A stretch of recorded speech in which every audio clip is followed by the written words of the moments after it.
Chief minister Revanth Reddy ने BRS कायदीन केटी रामाराव और हरीश राव पर सरकारी मुलाजिमतों पर तकर्रुरात के अमल में रुकावटें हायल करने का इल्ज़ाम आयद किया।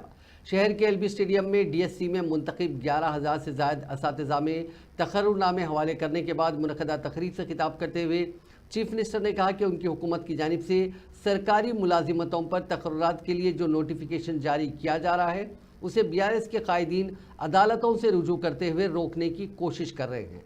उन्होंने इल्ज़ाम लगाया कि साले और बहनोई मिलकर बेरोज़गार नौजवानों के मुंह में मिट्टी डालने की कोशिश कर रहे हैं। उनकी इस कोशिश को कामयाब होने नहीं दिया जाएगा। उन्होंने कहा कि तेलंगाना की अलहदगी में नौजवानों और बेरोज़गार अफराद का अहम रोल रहा था, लेकिन 10 साल के दौरान बीआरएस हुकूमत ने सरकारी मुलाजिमतों पर तकर्रुरात न करते हुए नौजवानों और बेरोज़गारों के साथ धोखा दिया।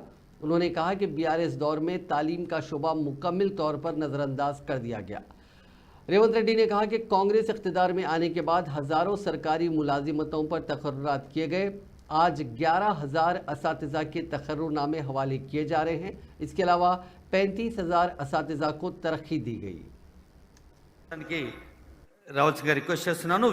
ఆ తర్వాత మధిర నుండి మ్యాథమెటిక్స్ శీలం అశోక్ రెడ్డి. అందరూ మన దోస్తులే, అందరికీ అంతే గట్టిగా చప్పట్లు కొట్టాలి. మీరు మధిర అనగానే చప్పట్లు గట్టి కొట్టాను. సో మళ్ళీ మధిర ఎస్జిటి తెలుగు భూక్యా ఉషా, భూక్యా ఉషా. ఆ తర్వాత మహబూబ్ నగర్ ఎస్జిటి తెలుగు సరస్వతి, మహబూబ్ నగర్. మన పాలమూరు చదువుల తల్లి సరస్వతి తర్వాత సిద్దిపేట హుస్నాబాద్ భూక్యా దేవేందర్. బాగుండేది, ఎవరు వస్తుందో ఎవరు తెలియదు కదా. భూక్యా దేవేందర్ సిద్దిపేట. రాష్ట్రం ఏర్పడిన తర్వాత మొట్టమొదటి డిఎస్సి నోటి